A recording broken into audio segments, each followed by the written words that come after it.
the entire state, and they very rarely drive south of the Providence area. So without our newspaper, occasionally you'll get a Boston Globe story that covers a controversial trial of a coach accused of sexual assault or a murder, or some of the juicier stories that get a lot of reach and a lot of clicks online.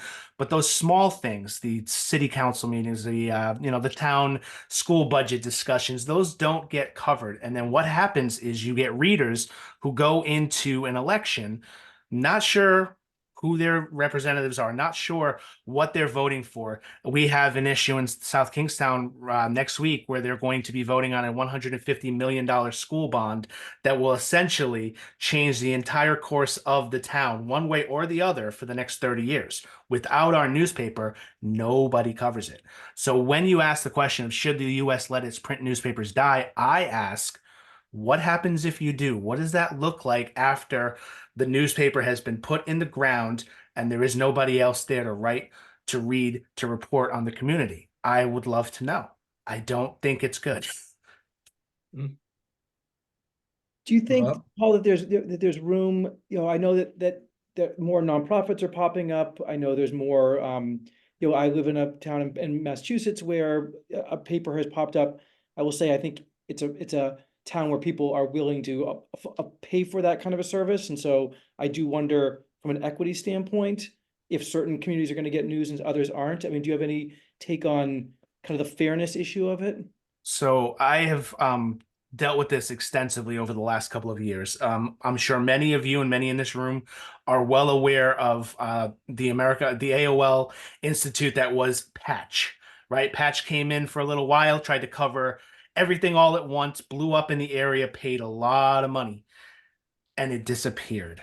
It slowly but surely got cut a little bit at a time when they realized that the towns they thought would be the affluent towns that would support journalism and support the stories of covering their towns and their schools and the people and places that made that community what it was, they thought these communities would cover it and help support it financially, and they found out that was not the case.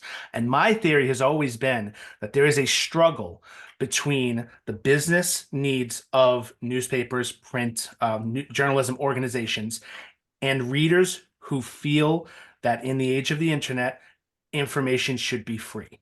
You can have free information, but you cannot have free information that goes through the proper quality control measures that make it quality information. I can go on Twitter, X, whatever you want to call it, and post anything I want about any person in the entire world without professional journalists there to filter that information and get rid of what's false and know what's true. There is no quality to the information that's being reported. And it's harder and harder to know what the difference is between quality journalism and words on a screen. Paul, you got a view on that? Yes, I wanted to add in terms of the equity question. The publication I write for, The Atlantic, just ran an essay about the question of are we as a profession supplying information only to the well-heeled, and as we move more and more towards subscription models, which my former employer, the Washington Post, has, the New York Times, that quality journalism is only available to people of means or of some means, that if you are even middle class, if you are a little lower middle class, you do not have access to the same kind of information. That's a really interesting point, and it's a very dangerous thing for a society to have this kind of information haves and information have-nots gap widening when there's still free and good information on the internet, but less and less, because the business model is more and more toward subscription rather than driving lots of traffic to websites to gain advertising. The Washington Post moved that way. The New York Times moves that way. It's an economic survival, but at the cost of denying certain groups, large groups of people, quality information. And that's another problem that results from this decline of the news media. What will happen if we get to this point where you have a younger generation being more populated by people who live online, get their information online, could care less about literally holding a newspaper? The habit of doing that is so much a part of an older generation of people that if you begin to reach these perilous tipping points, what happens at that point? Does social media then begin to take over in situations? I'm really not nostalgic for the era of print. I certainly am one of the few people on my block who still gets a printed newspaper, my old employer. But I'm not nostalgic for it. I know it will die out. That doesn't particularly matter. Information in any form is what's important, and access to it is what's important. And I read a lot on my phone. I read a lot on my laptop. Obviously, every generation younger than me, which is about every generation, is doing the same thing. So don't worry about print. Worry about information itself and the ability to access it. Steve, what do you think? You've been. Yeah, no, I completely agree with Paul on this, the point of print itself. Look, journalism from the beginning has been about writing, finding things out and writing them down and sharing them with people. That's it. If we do it online, if we do it in print, it doesn't matter. It's like the argument between CDs or LPs or streaming. Pick it, enjoy it, do what's right for you. As long as you're reading and engaging with it, that's great. But I think the question about whether we're creating a stratified audience by charging a lot for the news is really, really critical. I mean, like I said earlier, and I don't know if I said it well, but it's hard to engage with the news, and trying to get people to read a simple story about the city council is hard enough. Asking them to pay for it too, that's a lift. So yeah, it is a challenge. And I think it does serve to separate. But didn't they always pay for subscriptions? I mean, when you were getting your weekly newspaper, your daily or whatever, weekly, whatever you got delivered to your house. I mean, 25, 30 years ago, wasn't there an expectation to have to pay for it then? I mean, what's the difference? Simply because the internet's around, now we get it for free? I don't know. Anybody wants to answer that? Prices have gone up a little bit. I mean, yes, prices have gone up a little bit, but let's be realistic here. What are we really asking for? You're asking for a team of news reporters and journalists and photographers and photojournalists and copy editors and editors themselves to put in 40, 50, 60, 70 hours a week to cover the communities that they cover. And you're asking them to do so for very little money. Let's be real here. Let's be realistic. Nobody has ever gotten into journalism to make millions of dollars. You're asking to just to support a newsroom with essentially minimum costs. I think the problem is when we frame this discussion of what should people pay, there is a very valid argument about providing news for folks who are impoverished or can't afford to pay for the community news that we have come to expect. But you also are framing it as if we are not providing value. And I'm sorry, but I can't agree with that when the average newspaper costs less than the price of a cup of coffee. It's completely a contextual argument. If we don't value the news that we produce and we don't believe that there should be a cost for that news, then none of our readers will. And that's a losing argument. Got it. Got it. Do you think that going down the road, as costs go up, to Steve, to the point you're making, where is the tipping point then? If you're gonna try to have some sort of subscription, how much do you think people are willing to pay? Where do you think the line is before they turn to something else that's free, like social media? I think this is where I have to fess up and point out that I work at a nonprofit and we don't have a paywall. All right, we're not asking our readers to pay for it. But somebody is paying for it though. Somebody And is, I and respect that model because the money's still being paid for. I'm not saying the community so, has to pay for it, I but mean, right, Paul, I think you got a point. Paul Farhi, I read your Atlantic piece, and you did get into the question of nonprofit journalism, and you pointed out that the Texas Tribune, which is a fantastic news organization, it's a behemoth of a nonprofit, recently had some of its first layoffs. I wouldn't mind talking about the whole nonprofit model and whether that's reasonable or not. That's probably where I can contribute the most. But really, there still is a great conversation to be had about what is too much, and I don't know the answer, Bill.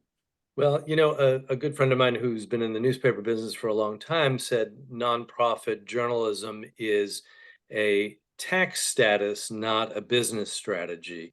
And by that, of course, he meant that you still gotta produce the information. You still have to fund the people who are producing that information. You've shifted from the reader to philanthropy, to events through other means to create the revenue to support the journalism. Now, how much journalism can you do depends on how much you can raise. And, you know, that's a completely different model for journalism for the last century plus.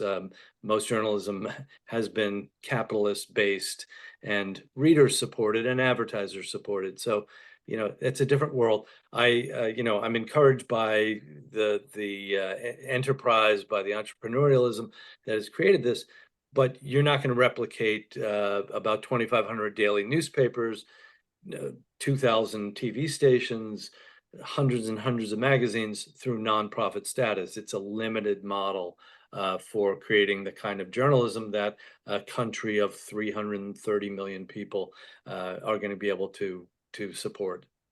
So Paul, it's a great point. In a world where, listen, I think most people on the Zoom would say they kind of want everything, right? They want more coverage, they want local coverage, but we probably couldn't solve every problem. Is that if you had to prioritize, in your article you talked about, you know, the LA Times cutting back, and that's not good because the LA Times was a big national paper that had, you know, a huge reach. But then we also talked about the notion of like news deserts. Is there one of those areas that we need to be focusing on more than the other? Kind of this kind of, I'll say quality versus coverage. I know that's not exactly the right way to frame it, but it's kind of an easy way to frame it, I guess. Well, I mean, they're part and parcel of the same problem. How does news get funded? How does news get paid for? But let me point out one thing about the LA Times before I digress too much.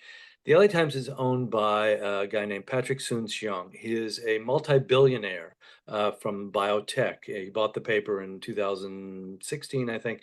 In any case, even billionaires run out of money or patience, I guess, at the same time to support news. My old employer is owned by one of the richest men in the world, Jeff Bezos. Yet I'm no longer an employee of the Washington Post, in part because Jeff Bezos made the decision, it's up to him, to buy out and reduce the staff of the Washington Post by about 10%. No complaints on my end, but it tells you a story about the times we're living in. And, you know, what do you do about that? You know, local news has been battered and been hurt the most because for a simple marketplace reason. There's no way, if you are the newspaper in, say, Wichita, Kansas, to appeal to people in, say, Dallas, Texas. Your market is Wichita, Kansas. It's defined and small. The Washington Post, on the other hand, defines its market as the entire English-speaking world. And that's a great advantage. The New York Times does, you know, the networks do as well. So local news was inevitably going to be hurt first, and it has been. You look at, just for one example, I think it was in the article, the Denver Post. The Denver Post was a surviving newspaper, one newspaper, metropolitan newspaper in Denver, a market of 5 million people. They're down to 55 people in that newsroom to cover everything that goes on in a metropolitan area of 5 million people. Is that sustainable? I don't think so. You mean to keep the Denver Post going, right? To keep the Denver Post going as, you know, a viable news organization. It's Right. impossible to cover that big an area with that small a staff. You pick your spots, I guess, but you're in a downward cycle of diminishing returns. Wherein, if I'm a subscriber to the Denver Post, I see less and less in my newspaper. It's less and less of a valuable proposition for me. Cancel my subscription, and down we go again to the next level. And you know, fortunately for newspapers, they were extremely profitable back when. They had a long way to fall to zero and to less than zero. And we're still in that, you know, we're still in that free fall. But I got to tell you, the margins, if there are any margins left in newspapers, are very, very small. You know, as you were talking about that and the others, and I would throw this question to each one of you. We've been talking about the survival of an entity, an organization, let's call it a print organization. But you could talk about television stations as well, as you know, Paul was referencing. Well, what if the entity survives, but it hasn't the money to really hire or produce, to hire the qualified staff to produce, whether it's reliable or accurate or in-depth news that people in the heyday of journalism in many ways were getting when they had multiple papers. It might have been hit or miss in some instances, but they were still getting it. Where if you may have the entity, it may raise the flag, it comes out, but you don't have the people to go actually cover the stories.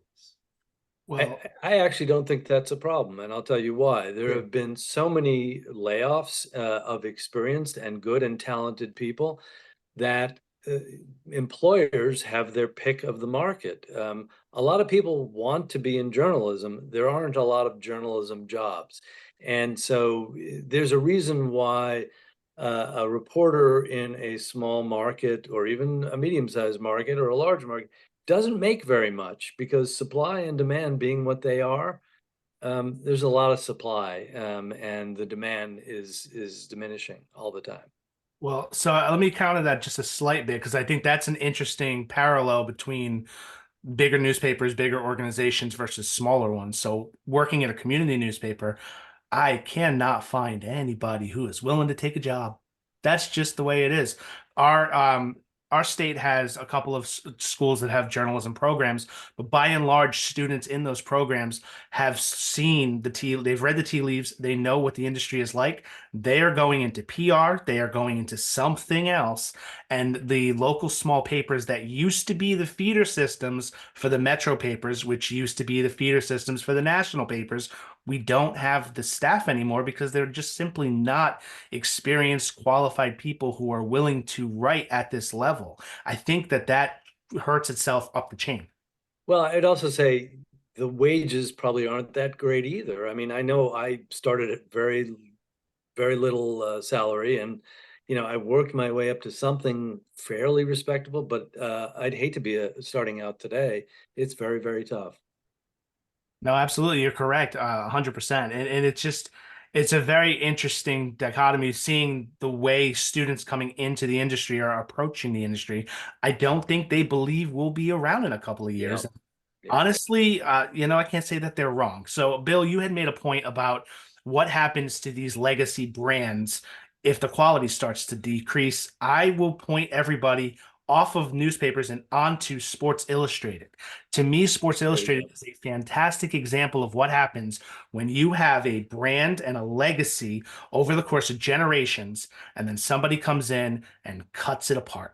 You lose all your photographers, you start losing your reporters, you're experimenting with AI and then saying you're not going to use AI, and then you lose the company and you bring it back. And regardless of the changes that have happened there lately, or whatever the future holds, that brand does not have the same respect and the same amount of prestige that it once had. And I think that's inevitable for every brand that goes through this.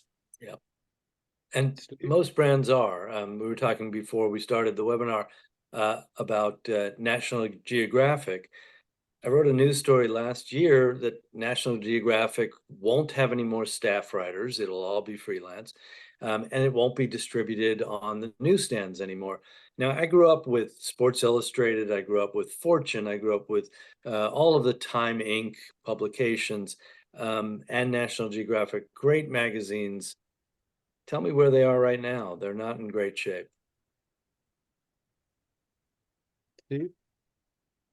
Yeah, finding qualified reporters is a challenge, and it gets more and more challenging when you get to the smaller newspapers. Covering town news is the most expensive part of journalism. Just is. And as Paul said, I get to say as Paul said, and it could mean either one of you. As Paul said, the smaller the market you have, the harder it is, right? If you have one reporter covering one town, that's great if the town is New York City. You got millions of people willing to read that coverage. If it's Wichita, Kansas, it's a little bit more difficult. If it's Craig, Colorado, which is where I started my newspaper career, forget about it. I mean, there are only a few thousand people in that town. You're going to create a daily product out of that? How are you going to get the money for it? There's not enough advertisers. In the heyday of the Hartford Courant, when I was there, we covered 25 small towns. Connecticut has 169 small towns. We covered 25 of them from soup to nuts, and it nearly broke us, right? It was a huge expense. Worth it? Yeah. Socially responsible? Absolutely. Critical for understanding what's going on in each of those small towns? Undoubtedly. But it's just too expensive. And to try to start something like that in today's day and age is just a losing proposition. The market's not there for it. I'd love to see a map, a before and after map of, say, 25 years ago versus today, of where journalists are. And today you'd have two big blobs. You'd have one in New York and one in Washington, D.C., and then the rest of the country would be tiny, tiny little dots everywhere. Whereas 25 years ago, you'd see, concentrations around the country. Today, the preponderance vastly and every single day more and more is New York and Washington. And that's not good for a big, diverse country like ours.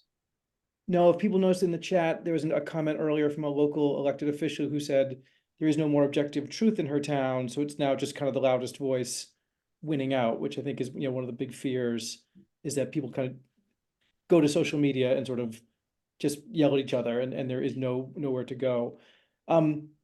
So obviously these are huge problems, right? And there's this nonprofit idea where will people help fund news in different places and will that really be replicable in a lot of places? But there's also the notion of, will the government step up, right? And I think there was an article about New York, maybe in their state budget, putting in money for tax credits for hiring local officials, which I think maybe that's a great solution. Do you all, and I think we want more news, and so that seems good, but what are the potential downsides? It's not just a good thing that the government then comes and sort of saves the news or tries to save the news industry. If I could jump in, Yeah. The Connecticut legislature yesterday, is working through a bill passed the House that would require the state of Connecticut to spend 15% of its advertising dollars in locally owned media. Okay, cool. Started out as 50%, got whittled down to 15%, it might pass. There have been other benefits, kind of government-sponsored benefits to newspapers. Sales tax exemptions on single copy sales. Requirements that governments publish legal notices in newspapers, right? So we have this history for centuries probably of interacting financially with the government on one level or the other. Of course, the worry is that at some point the government starts to say, you have to print this or we're going to take all of your money away. I don't think it's come to that yet. It's certainly a worst case scenario. It's certainly plausible, but I think baby steps and just being careful about it is an okay way to go. But I'd like to hear what you guys think. In a dream scenario for me, if we're asking what a system would look like with government providing funding, to me, the only way it works is similar to how many colleges fund their campus newspapers, where there is some sort of financial benefit to the organization, but there is a strict cut between who's actually doing this news and the influences that could come in and mess with that. I don't know if that's something that's ever going to exist, because I do feel like as journalists, we are very proud to be objective, but we don't want to think about the business. We don't want to think about the money. That's why anytime I've ever been in a newsroom, I do not learn the names of the advertising reps. I don't care what their names are. I don't want to ever associate with you. Let's keep it separate. But that's not a reality for 2024 or beyond. And so I don't know, I'll throw this to the guys in here. What does that look like? What does it look like if local news organizations are being funded by taxpayer revenue?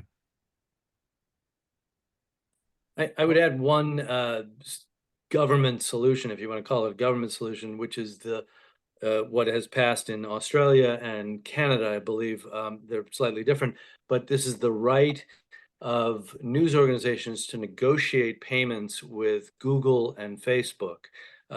This duopoly, which has taken so much out of the news business over the years, now must kick back into the news organizations. These are laws that require negotiations and have resulted in fairly substantial payments and transfers of the multi-billions that Facebook and Google take in with the local news organizations. I think in Australia, the first year was about $140 million.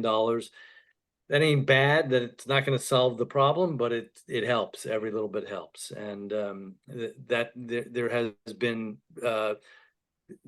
has been some talk about doing it on a national basis here as well. Paul, is that Facebook and Google kind of specific, or is it about like aggregators generally? It's actually targeted to Facebook and Google because those are the two dominant players in the tech market, and they're the ones who basically profit off of local news creation. With that being said, is there a responsibility for journalists and journalism companies, print journalism, whoever you want to say, to start thinking about ways to reach out to the people that we cover to help them understand the value we provide? And what I mean by that is, you made the point about legal ads, legal notices. In my community, the communities we cover, there's a very strong discussion of every dollar that is spent on taxes. And every year that it comes up, whenever there's a tough budget year, one of the things that at least one member of a city council or town council will say is, we need to get rid of this mandate to publish local legal notices. And it's a fight every single time to keep those. And without those legal notices, I'm not in this room. I don't have a job in this industry. I'm watching Netflix. That's just the reality of the situation.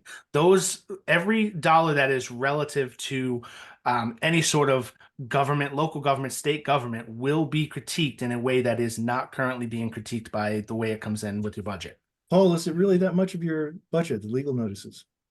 I mean, if I look at my newspaper right now, which will be going to press on Thursday, I would say at least 30 to 40% of the ads in the paper are legal notices. As I previously said, have nothing to do with the financials of the paper, but I would imagine 30% of the ads does come out to a substantial chunk of the revenue that comes into the paper. It might be worth noting too, in that I happen to, all disclosure, I actually work for the newspaper as a freelancer that Paul's editor of, and there are many legal notices that are full page ads.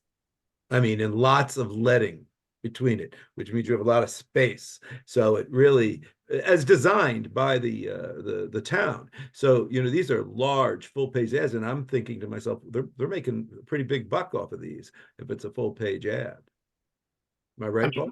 Not really. They get, they're getting them at substantially discounted rates for all that stuff. But all that aside, I think that any discussion of revenue that comes from a government agency does come with it. Well, it comes with a lot more oversight and a lot more critical voices, particularly if you are covering stories that are not viewed in the most positive ways too. I think we all know at least a couple of state governors who, started taking issue with things that were reported on them and started looking at the media as some sort of opponent, not realizing that deep down we still are as objective as we've ever been.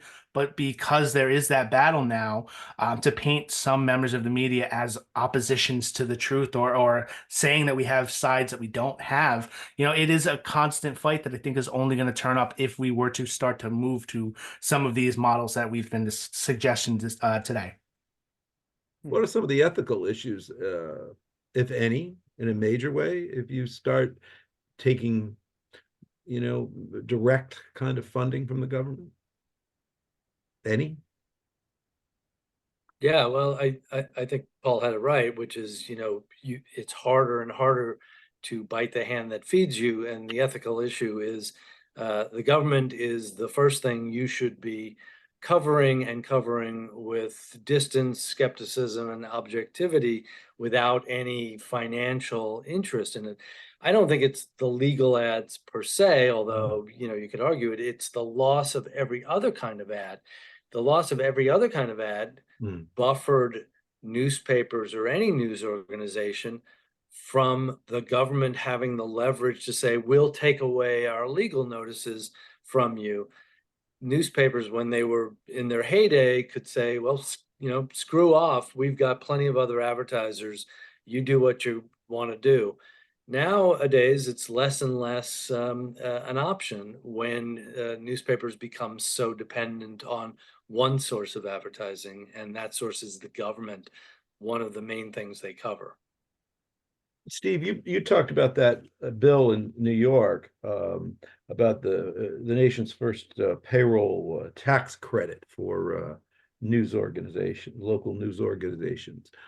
But is it conceivable that you could have a large chain ownership like you might have in Connecticut with Hearst covering, a fair amount of the space in Connecticut, where you might have that bill passed, and then, I don't know, the newspapers as a whole start to take a bent, they get a different editor, they start to ride pretty heavily on the government, and suddenly some key players start doing horse trading in the General Assembly and find a way to reverse that bill or repeal the bill.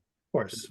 Is that always going to be a liability with something like that when you do it, do you think? Well, it's certainly a risk. Mhm. And it certainly puts the journalist's integrity in question, I think, and it should. I hate the idea that legal notices can account for so much of a news haul or an advertising haul. It's frightening.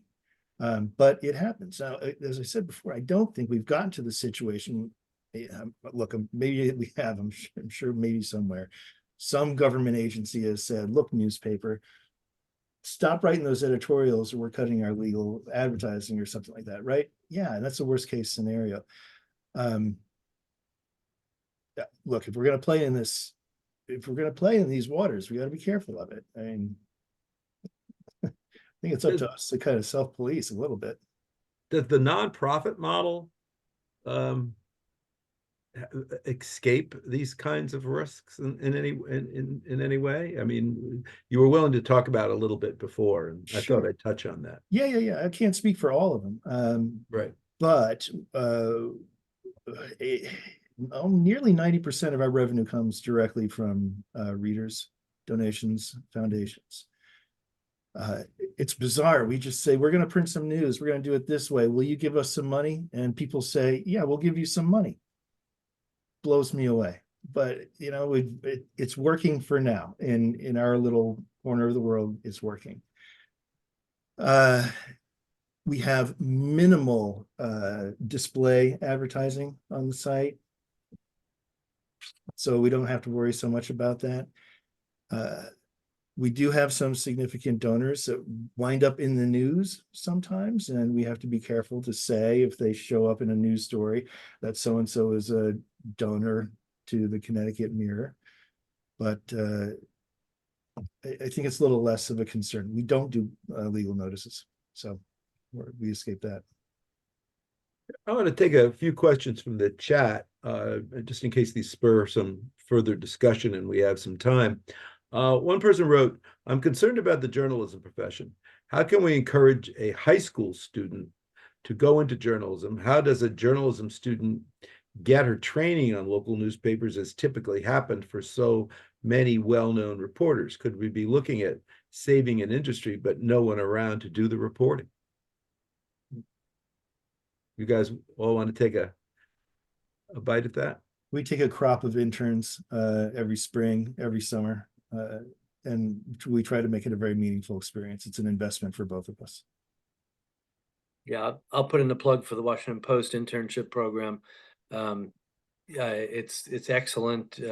It's real, it's hands-on, and we train a lot of reporters who become professionals after spending a summer at the Post. Paul? I would love to jump in this with a go get 'em howdy rowdy point of view, but I just can't do that. I didn't think so. Anytime that I've interacted with folks in journalism school or high school students, I'm very real about how this industry looks and where it looks. If they have the passion to write and they want to really do this, it stands out. Those are the people that you can mold, have them freelance for you, start training them. I don't know if they exist anymore. If they do, then they have just completely avoided the radar in Southern Rhode Island. That's the nicest way I can say that. We have another question. As an official in a small Massachusetts town, I can tell you that democracy does not function when the newspaper disappears. There is no neutral source of information in my town, so the loudest, most opinionated voices dominate.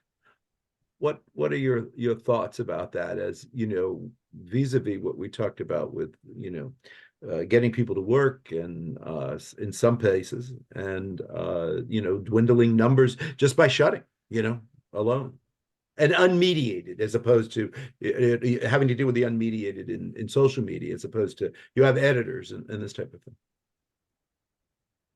I'm a big fan of X, but I think what this questioner is identifying is basically X without the journalists.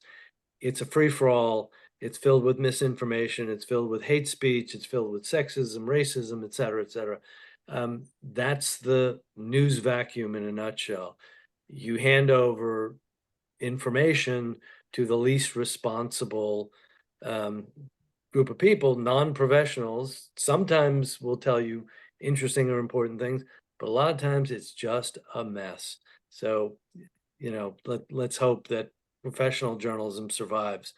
I'm not terribly optimistic, but that's the world of chaos we're headed to.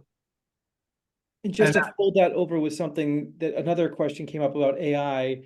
Around here, up in the Boston area, there's a group that is trying to use AI to produce, I'll call it a news for a local town. But my understanding is there's no kind of curation, there's no editorial, it's just sort of press releases or transcripts. And so I think Paul Spetrini, you were talking about the kind of the quality of the reporter and what they add, and this notion that AI is going to take, they're not going to know if someone had a raised eyebrow when they made a comment or whatever else comes with it. And I don't know if you want to comment on that at all. Yeah, AI as a tool for local journalism, it's not there yet. I'm not saying it won't be there, but we have seen on the local level chain newspapers try to cover, for example, high school sports with AI reporting, and that is about as simplistic a piece of writing as you can do, right? Player X, player Y, they compete, this wins, this loses. And even in those situations, we have found that readers are extremely turned off with AI reporting because it is not conducive to the way people actually speak and the way people actually report the news. And so it doesn't get the kind of traction you think it would. That does not mean it won't in a couple of years. I think it could be a problem down the line, but it's not currently something I'm worried about. But I'm sure 30 years ago, somebody was sitting in a room of journalists saying they weren't worried about paywalls. So who knows where the future is in that regard. I do think that there are a lot of technological hurdles that would have to be surpassed before that becomes on par with a local newspaper or a local reporter covering something in real life? On the AI front, real quick, we're trying it. We're hoping we can figure out a way to make this work. Not as a report, kind of as a reporting tool. Let me explain. We have 169 independent cities and towns in Connecticut. Can't cover them all. Everyone has a planning commission of some sort. Everyone has a zoning board of some sort. There are developers all over the place. There are inland wetlands commissions as far as the eye can see. So we hear about a story in one town where the developer wants to build some affordable housing, which is desperately needed, not too far away from the downtown area, but right near a wetlands. That's going to cause some problems. And there's a large contingent of people in town who are opposed to this kind of development. And then we find out that the exact same thing is going on 2 towns over. But we don't know if it's going on over here or in this corner of the state or in that. It could be, and we suspect it is. So how do we find out? Well, this is where we're hoping that we can bring AI to bear a little bit by asking it to find minutes or videos actually of all these different commission meetings, do the work for us, listen, quote unquote, listen to them, summarize them, and point us toward commonalities. We got 15 towns talking about the Inland Wetlands Commission and whether they're going to protect the spotted owl this week. Okay, that's a story that was completely not on my radar just because we didn't have people in those seats. So that's one of the approaches we're hoping to use. Will you see that, or is the question more, do you doubt that AI will ever replace the in-person reporting that happens with the natural curiosity that it goes on between a reporter or a journalist interviewing somebody, the banter, the pickup of the nuance and the change in an attitude or something like that leads to more and more questions. What do you think about that? I don't think the computer's ever going to have the curiosity that you really need. Right. Curiosity is, Paul? I think there's something sort of self-canceling about it, in the Right. sense that a lot of AI is generating stories, information based on what reporters have already reported elsewhere and right. assembling it. There ain't going to be no reporters left when AI gets really going. So it creates Right. the reality that you don't have the raw material for AI to work. Obviously, there are other sources of information besides reporters, but Sure. you know, a fair amount of it comes from things that have already been reported. We have another question, which I think is kind of interesting. I was just looking at it. It goes like this. What is the interplay between partisan ideology and newspaper survival? Are papers too opinionated? And the reason I'm bringing that up is because we have a number of papers, including the ones I work for, that no longer write editorials in terms of, you know, having at least one place you could find the opinion, right? You might find the diversity of them in op-eds and letters to the editor, but not the voice of the newspaper. What do you think about that? I mean, I guess I'll jump into this. So at the local level, anytime you write any story on anything controversial, even in the slightest, the people who don't like that story because of the way you're reporting it will accuse you of having an opinion. That's just the way it is. So I think you have to, you know, and this has been going on for as long as people have been writing news stories, to make sure that they are writing it in a way that is objective and that it does not come across with any sort of personal politics or political ideology. I think we live in an era where people are looking and projecting their own message and their own groupthink on the things that they read. So if they agree with what you're writing, quote unquote, they believe you're telling the truth. If they don't agree with what you're writing, they believe you're not telling the truth. I think it's a losing battle regardless, and nothing you do or say is going to change the parallel between those two groups. You'll either be loved or hated. At the end of the day, my favorite compliment is when I open my email and I get people from both sides of the political spectrum calling me a hack and telling me I'm terrible. That is what I love more than anything, because I know that that means that we have covered it objectively and that we have not pleased anybody. And that's great. Steve? Yeah, I wrote the editorials at the Hartford Courant for a number of years, and Right. then the rest of the opinion department took a buyout, and I was the opinion department for a couple of years. I And do so remember that. I started asking myself, really, what was it really worth this? Right. But no, I think it's sad that newspapers, smaller newspapers especially, are losing their editorial voices. Yeah, they can be opinionated. Sure, they should be. That's what opinion journalism is about. And I think the real value in it is it's not just having an opinion, it's having a reported opinion and being able to write in a way that clears the skies, parts the clouds, and offers some ethical and moral leadership that people might be able to buy into. If you can do that, it's the best you can do. As far as convincing people that your way is right, forget about it. It kind of reflects a loss of confidence by the newspaper as an institution. It spoke with an institutional voice. It was respected in the community. The separation between the editorial columns and the news columns was always there.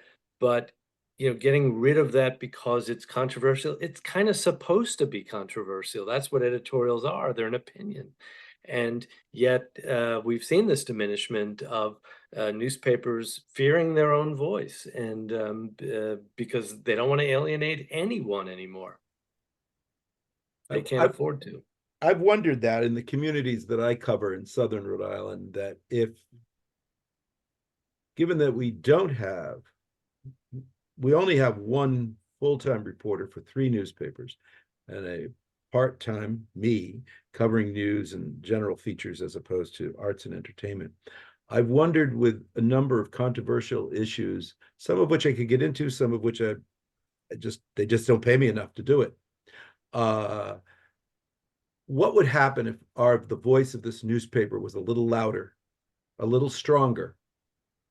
What would it do to get those public officials to take a second thought and another look? The only reason I say that is because in the day when Steve was holding court over at the Hartford Courant, I actually worked for the government, and I worked for 5 governors of Connecticut. And I can remember a day back in the late 80s, the early 90s, a reporter from the Hartford Courant would call. I'd get the questions. I'd go into a commissioner or the governor's office. We'd start to talk about it. We'd start to do a little research. And I can remember policy changing on a dime before they ever had a chance to print the story, especially if it was bad, wrong-headed policy, if you follow what I'm saying in all this. Yeah. I do believe those days are long gone, at least in Connecticut state government. And that's why I was curious about it. Well, thank you all. We're about to close. I appreciate everyone coming and to this webinar tonight, our guests and our panelists. Thank you so much, Steve, Paul, and Paul. I want to thank our co-sponsors, the Harvard Shorenstein Center on the Media, Politics, and Public Policy, and the Harvard Law School Association of Massachusetts. Rob, closing comments? No, this has been wonderful. I think this is just such an important issue.